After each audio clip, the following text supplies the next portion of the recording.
1957 കേരളത്തിന്റെ ആദ്യ മുഖ്യമന്ത്രിയായി EMS സത്യപ്രതിജ്ഞ ചെയ്തപ്പോൾ നിയമസഭയുടെ പ്രസ് ഗാലറിയിലായിരുന്നു പവനൻ.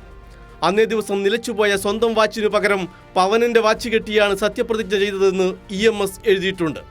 പിന്നീട് 59-ലെ വിമോചന സമരകാലത്ത് പവനന്റെ വാച്ചല്ല പേനയാണ് EMS കടം ചോദിച്ചതെന്ന് പറയാറുണ്ട്. കേരളം കണ്ട ഏറ്റവും വലിയ സമരാഭാസത്തെ പ്രതിരോധിച്ച പത്രപ്രവർത്തകരിൽ പ്രധാനിയായിരുന്നു പവനൻ.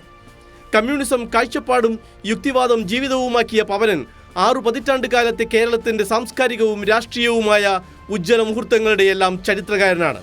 മന്ത്രവാദിയും ചുമട്ടുകാരനും പട്ടാളക്കാരനുമായെല്ലാം പണിയെടുത്ത ശേഷമാണ് പത്രപ്രവർത്തകനായതെന്ന് പവനൻ തന്നെ പറഞ്ഞിട്ടുണ്ട്.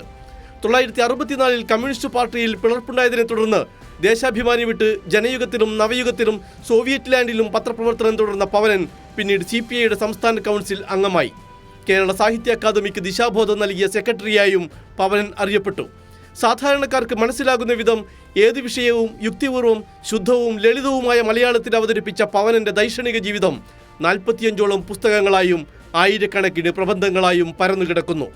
80കളിൽ EMSഉം പവനനും തമ്മിൽ നടന്ന മാർക്സിസ്റ്റ് യുക്തിവാദ സംവാദങ്ങൾ പ്രസിദ്ധമാണ്.